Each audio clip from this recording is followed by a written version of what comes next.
Hello दोस्तों, हमारी आज की कहानी का नाम है पाखंडी साधु। एक शहर में पुलिस ने सभी चोरों की नाक में दम कर दिया था। सारे चोर एक के बाद पकड़ा रहे थे। बस एक चोर जैसे तैसे बचकर एक जगह जा छिपा था। तब ही उसे एक ख्याल आया, क्यों ना वो भगवा पहनकर साधु बन जाए। ये दुनिया चोरों को तो जूता मारती है, लेकिन अगर वही चोर भगवा पहन ले तो उसके पैर में पड़ी रहती है। इस प्रकार चोर साधु बनकर घूमने लगता है। कुछ दिनों बाद पाखंडी साधु में एक कला थी कि वो बोलने में बहुत माहिर था। प्रवचन तो उसके बाएं हाथ का खेल था। इस कारण साधु की निकल पड़ती है। उसके बहुत से शिष्य बन जाते हैं। कई लोग उसके आगे पीछे घूमने लगते हैं।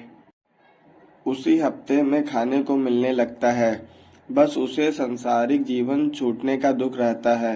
पाखंडी साधु जंगल में अपने शिष्यों के साथ रह रहा था। तभी उसके आश्रम में एक सेठ आया। सेठ को भी पाखंडी साधु ने अपने बोलने की कला से प्रभावित कर दिया। साधु से मिलकर जब सेठ अपने घर पहुंचे तो उसे एक ख्याल आया। असल में सेठ को एक दुविधा थी। उसके पास बहुत सोना था जिसे चोरों के डर के कारण वो अपने घर में नहीं रख सकता था। उसने सोचा, क्यों ना ये सोना साधु के आश्रम में रख दिया जाए, क्योंकि साधु को कभी कोई मोहमाया नहीं रहती। वो तो भगवान का रूप होते हैं। किसी को ऐसे देवता पर शक भी नहीं होगा कि उनके आश्रम में सोना गड़ा हुआ है। ऐसा सोचकर सेठ दूसरे दिन सोना लेकर पाखंडी साधु के आश्रम में आता है और उसे पूरी बात बताता है। फिर क्या था, पाखंडी साधु का तो दिल गदगद हो गया। उसकी आंखें तो उस सोने की पोटली से हट ही नहीं रही थी। उस सेठ ने वो सोने की पोटली आश्रम के एक पेड़ के नीचे दबा दी और वहां से चला गया। अब साधु को नींद कहाँ आनी थी। वो रात भर उस सोने की पोटली के बारे में सोचता रहा। उसने सोचा, अगर ये सोना मिल जाए तो जीवन तर जाएगा।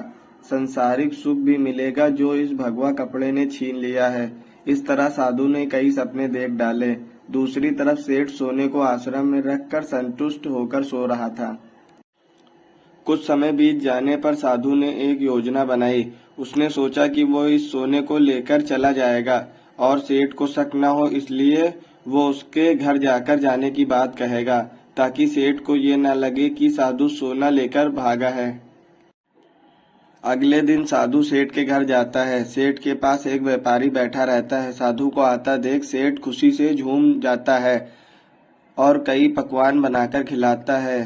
साधु सेठ को अपने जाने की बात कहता है। इस पर सेठ दुखी होकर उसे रोकता है, लेकिन साधु कहता है कि वो एक सन्यासी है, किसी एक जगह नहीं रह सकता। उसे कई लोगों को मार्गदर्शन देना रहता है। ऐसा कहकर साधु बाहर निकलता है और जानबूझकर सेठ के घर का एक तिनका उठा ले जाता है। थोड़ी देर बाद साधु वापस आता है। इसे देख सेठ वापस आने का कारण पूछता है। तब साधु कहता है कि आपके घर का यह एक तिनका मेरी धोती में लटक कर मेरे साथ जा रहा था, वही लौटाने आया हूँ। सेठ हाथ जोड़ कहता है, इसकी क्या जरूरत थी।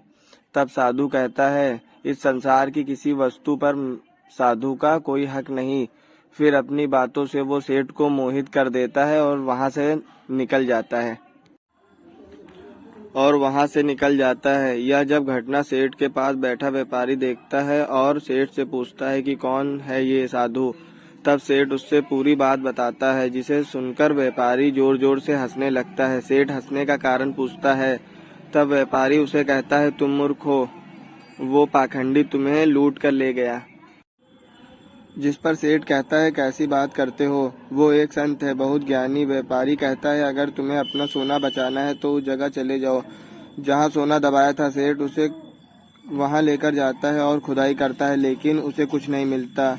वो रोने लगता है। तब व्यापारी उससे कहता है, रोने का वक्त नहीं है, जल्दी चलो और साधु दूर नहीं गया होगा। सेठ और व्यापारी पुलिस को बुलाते हैं और पुलिस उस पाखंडी साधु को ढूंढ लेती है। तब सभी को पता चलता है कि वास्तव में यह कोई सिद्ध बाबा नहीं, एक चोर था जिसने अपनी बोलने की कला का इस्तेमाल करके कई लोगों को लूटा था। पुलिस से बचने के लिए भगवा पहन लिया था। सोना मिलने के बाद सेठ की जान में जान आती है। सेठ व्यापारी से पूछता है कि उसे कैसे पता चला कि यह साधु पाखंडी है। व्यापारी ने कहा, वो साधु बार बार अपनी आपकी तारीफ कर रहा था। संत कितने महान होते हैं, बार बार यही दोहरा रहा था। जबकि वो सच मायने में संत होते हैं, उन्हें इस बात को दोहराने की जरूरत नहीं पड़ती।